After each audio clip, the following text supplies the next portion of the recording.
अक्षय खन्ना, खामोशी से लौटने वाला अभिनेता। प्रस्तावना, एक अलग सा सितारा। बॉलीवुड में कुछ सितारे ऐसे होते हैं जो शोर मचाकर आते हैं और कुछ ऐसे जो बिना शोर किए दिलों में उतर जाते हैं।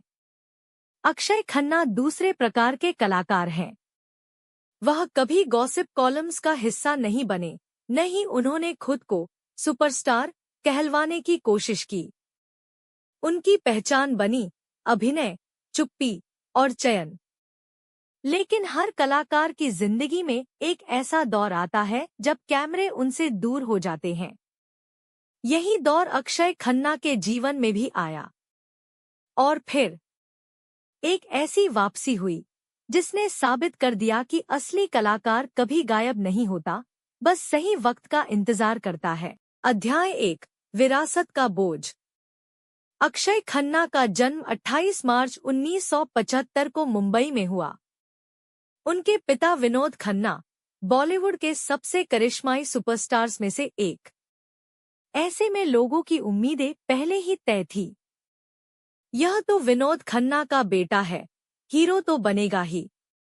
लेकिन अक्षय के लिए यह विरासत वरदान से ज्यादा चुनौती थी। लोग उन्हें देखने नहीं, तुलना करने आते थे।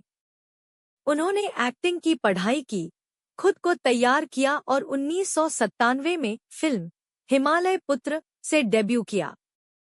फिल्म चली नहीं, लेकिन एक बात साफ हो गई, यह लड़का अलग है। अध्याय 2, अभिनय का कलाकार, स्टारडम का नहीं। फिर आई फिल्में।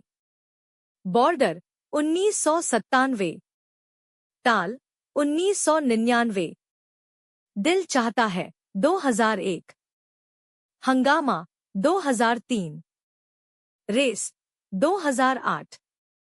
हर फिल्म में अक्षय खन्ना ने यह साबित किया कि वह भीड़ में खड़े होकर भी अलग दिख सकते हैं। वो डायलॉग नहीं चिल्लाते, वो आंखों से बोलते हैं। दिल चाहता है में सिद्धार्थ सिन्हा का किरदार संवेदनशील, टूटा हुआ, सच्चा, आज भी याद किया जाता है। हंगामा में उनकी कॉमिक टाइमिंग ने सबको चौंका दिया। लेकिन फिर भी वह कभी नंबर 1 हीरो की दौड़ में शामिल नहीं हुए। अध्याय 3, जब कैमरे दूर होने लगे। 2008 के बाद बॉलीवुड बदलने लगा। नए चेहरे, नए ट्रेंड्स, नए 100 करोड़ क्लब। अक्षय खन्ना का शांत स्वभाव, सीमित फिल्में करना और मार्केटिंग से दूरी उन्हें धीरे धीरे हाशिए पर ले जाने लगी।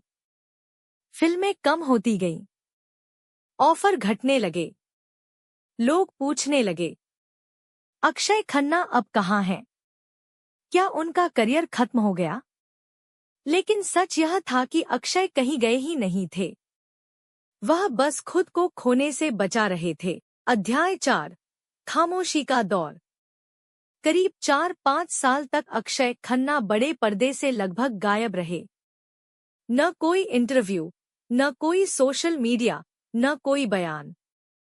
इस दौर में उन्होंने कई स्क्रिप्ट्स ठुकराईं। कुछ इसलिए क्योंकि किरदार खोखले थे, कुछ इसलिए क्योंकि वह खुद को दोहराना नहीं चाहते थे। उनके करीबी कहते हैं, अक्षय पैसे के लिए फिल्म नहीं करते, वो किरदार के लिए करते हैं। यह दौर उनके लिए आत्ममंथन का था।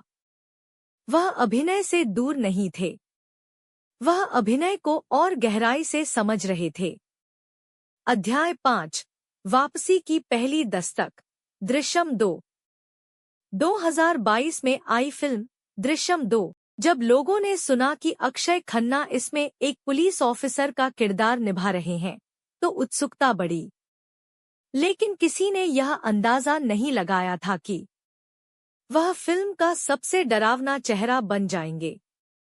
आईजी तरुण अहलावत। शांत, तेज, रणनीतिक और बेहद खतरनाक। न कोई ऊंची आवाज, न कोई ओवर एक्टिंग, बस दिमाग। फिल्म रिलीज हुई और सोशल मीडिया पर एक ही बात गूंजने लगी, अक्षय खन्ना ने फिल्म खा ली। यही था उनका असली कमबैक। अध्याय 6, साबित करना बाकी था। दृश्यम 2 के बाद अक्षय खन्ना अचानक हर निर्देशक की लिस्ट में आ गए।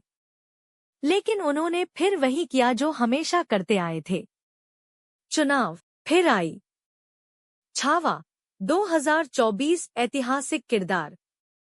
तेहरान राजनीतिक थ्रिलर। हर फिल्म में उन्होंने यह दिखाया कि उम्र नहीं, अनुभव बोलता है। अब वह हीरो नहीं थे, वह कहानी के स्तंभ थे। अध्याय 7 नई पीढ़ी का सम्मान।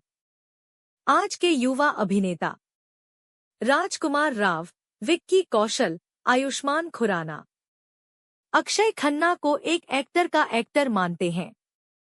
सेट पर उनकी खामोशी, उनकी तैयारी, उनका फोकस सब प्रेरणा देता है। एक युवा अभिनेता ने कहा, अक्षय सर सिखाते नहीं, लेकिन उनके साथ काम करके आप सीख जाते हैं। अध्याय 8 कमबैक का असली मतलब। अक्षय खन्ना की वापसी यह नहीं थी कि उन्होंने 100 करोड़ की फिल्म दी या हर साल 5 फिल्में की। उनकी वापसी थी अपने शर्तों पर, अपने किरदारों के साथ, बिना शोर के,